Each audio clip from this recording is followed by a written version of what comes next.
নমস্কাৰ, মোৰ নাম শ্ৰীমতী বনিতা মাহাতো। মই বৰতাৰাণী গাঁৱৰ 10 নম্বৰ ৱাৰ্ডৰ এগৰাকী সদস্য পদত মনোনয়ন পত্ৰ দাখিল কৰিবলৈ আজি ব্লকলৈ গৈছিলোঁ। দুৰ্ভাগ্যবশত বিজেপি এগৰাকী বুথ কমিটিৰ সভাপতি নেওগে মোক ফোন কৰি ভয় ভাবুকি দেখুৱাই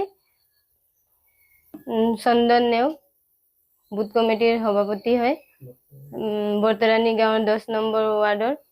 তেখেতে কৈছে মোক অৰুণোদয় আঁচনি কাটি দিম বুলি কৈছে, যিমান আমাৰ চাহ জনগোষ্ঠীৰ মহিলাৰ কাটি দিম বুলি কৈছে। ৰাস্তা আহিছে বোলে, ৰাস্তাও কাটি দিম বুলি কৈছে। মই এইটো সদস্য ৱাৰ্ড মেম্বাৰ খেলাৰ বাবে মই জাতীয় পৰিষদে আৰু কৈছে তেখেতে যিমান যি আঁচনি আহিছে সকলোবোৰ কাটি দিব হেনো। তেখেতেতো নিজৰ ঘৰৰ পৰা দিয়া নাই আমাক, সেইবোৰ আমি ওপৰৰ পৰাহে পাওঁ। আজিলৈকে ময়ো কিমানবাৰ ফৰ্ম ফিল আপ কৰিছো অৰুণোদয় আঁচনিৰ কাৰণে, নিদিয়ে। এবাৰো কৰিছো কিন্তু এতিয়ালৈকেতো পোৱা নাই। অথনি কৈছে মোক ফোন কৰি কি কয় গীতি পেলাইছো বুলি, লক্ষী মন্দিৰ আহিছে বুলি কৈছে। আমিতো এতিয়ালৈকে গম পোৱা নাই লক্ষী মন্দিৰ আহিছে সেইটো কথা।